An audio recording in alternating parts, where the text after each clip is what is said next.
They greet us when we come home, lay around in the funniest of places. They're man's best friend, they're loyal, they're curious, they're cuddly, and they're full of love. And if you're ready to adopt or foster, then sit back, relax, and let's explore why rescues like the Peaceful Animal Adoption Shelter in Veneta are top dog choices for great pets in Northeast Oklahoma and beyond. PAAS came about as the result of Petey losing his life, a beloved cat of Tony Stanley. She's a businesswoman well known in the Veneta area, and she wrote a letter to the editor. And like many bad things that have a good ending, that letter prompted many people to contact her. They began to get together to think about it and organize it. The end result was they established a 501c3, which in the nonprofit world is a must if you're going to receive grants and donations as tax deductions. I came on in January of 2014. They broke ground in February of 2014. We opened in April of 2015. It is a beautiful, gorgeous building, and what we quickly realized is we could save dogs and cats, hundreds if not thousands, but we would not be able to do it as a local adoption facility. The SPCA reports that nearly 2.7 million dogs and cats are euthanized each year in America. However, in less than a year's time, PAAS has already proven its worth in Veneta and 4 surrounding communities by providing adoption services and a medium through which unwanted animals can be healthy and find families that value, want, and will love them. Before PAAS, we had the Veneta area and Craig County area had a huge overpopulation of animals, dogs and cats specifically. With some of the programs put in place, trap, neuter, release with the cats, specifically feral cats, and then with the dogs, helping educate people as far as spaying animals and adopting out animals to people that truly wanted to take care of the dogs and cats. That was the problem that we had, and with PAAS in place, it gives us that opportunity to do so. I do some of their spaying with a group of other veterinarians in the area. We do their spaying and neutering and handle some of their medical problems that they have, and they have been a real asset to the community. They are picking up some of the slack for some of the stray dogs. We've always had some rescue groups around here, but never enough. So they are helping to rescue some of the area dogs. They take dogs that have been in the pound that have served their time and normally would be euthanized.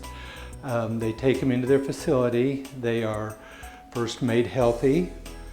They are then spayed or neutered, microchipped, and then homes are found for them.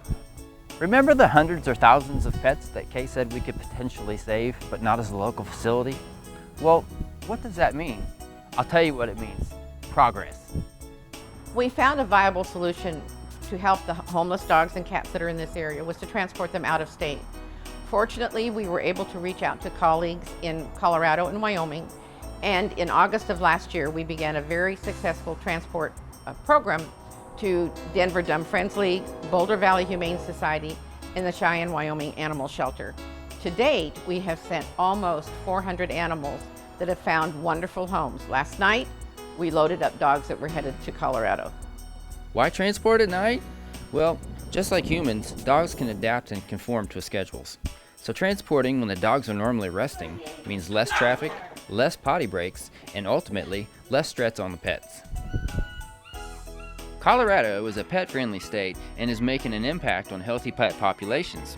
The Denver Dumb Friends League, for example, takes in from 60 to 100 animals per day, most of them from states like Oklahoma and Texas.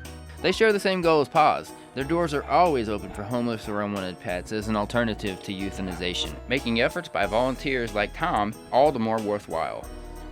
I do this because of my love for animals.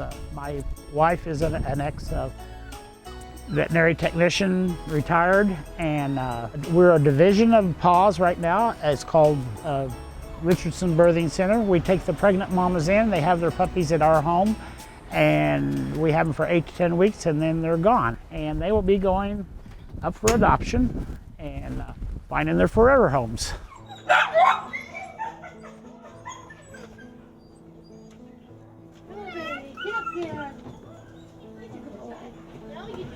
Saying goodbye is hard, but don't forget, this story has a happy ending.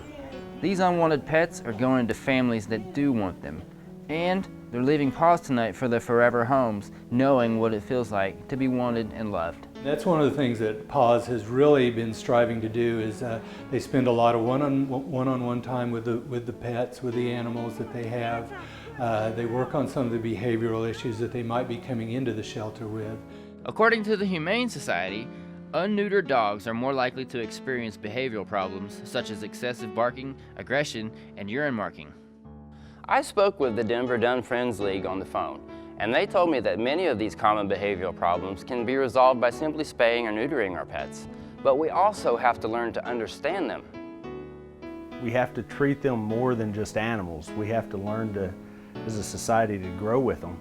And the problem won't ever stop until we start making a stand and actually going through with it, setting up more programs, adopting into better homes, and spaying the animals. That needs to be done. When the stray population gets really out of control, then we start to have diseases show up. We'll have a lot more parvo that's going to be affecting our domestic dogs, and feline leukemia, the upper respiratory diseases that will hit the cats. So that's how it impacts the people that even take good care of their own pets. Prevention, awareness, and responsible pet ownership are really the keys to a healthier overall pet population, my friends. PAAS and several other rescues in Northeast Oklahoma are working hard to find good homes for the pets they save. But that's not all. Very soon, some of those pets could be doing something considerably more than just loyally sitting by our sides. Currently we have 2 prongs of a 3-pronged program. The first one is we're doing the extensive transporting out of state. The second one is we're beginning training, and we're going to have training for service or companion dogs for people with PTSD, autism, etc. In 2012, Time magazine said that autistic children who receive pets at 4 to 5 years old are more likely to show improved social skills such as sharing and having compassion for others versus autistic children who have never had a pet or have never lived without one. That is currently in place, and to help that, we signed a memorandum of understanding with the Northeast Oklahoma Correctional Center, and they will begin doing some of the good citizenship training of our shelter dogs. We'll only use shelter dogs. Last and probably most important will be the training of those dogs and when they're placed with somebody in a loving home and they save a life. So we're transport and training, and we recommend people go visit their local shelters to adopt. As a board member with PAAS, and then also my day job being the chief of police at Veneta, it's more than just a cooperated effort. I'm the eyes and ears for PAAS also around the community, and I'm the boots on the ground, and I can communicate with the public directly. By doing some of the things that we do, we're going to be able to find homes for them a lot easier, and we're going to make them better pets for the new owners. Oklahoma set the standard for helping people after the Murrah bombing. We can also set the standard in spay-neuter. If Colorado and Washington and Oregon and Minnesota can do it, there's no reason we can't. If you have a pet, spay or neuter it, and let's end homeless dogs and cats. For more information or to stay updated with PAAS, like us on Facebook, follow us on Twitter, and find us on the web at paasveneta.com. I'm Tim Stevens, and thanks for watching.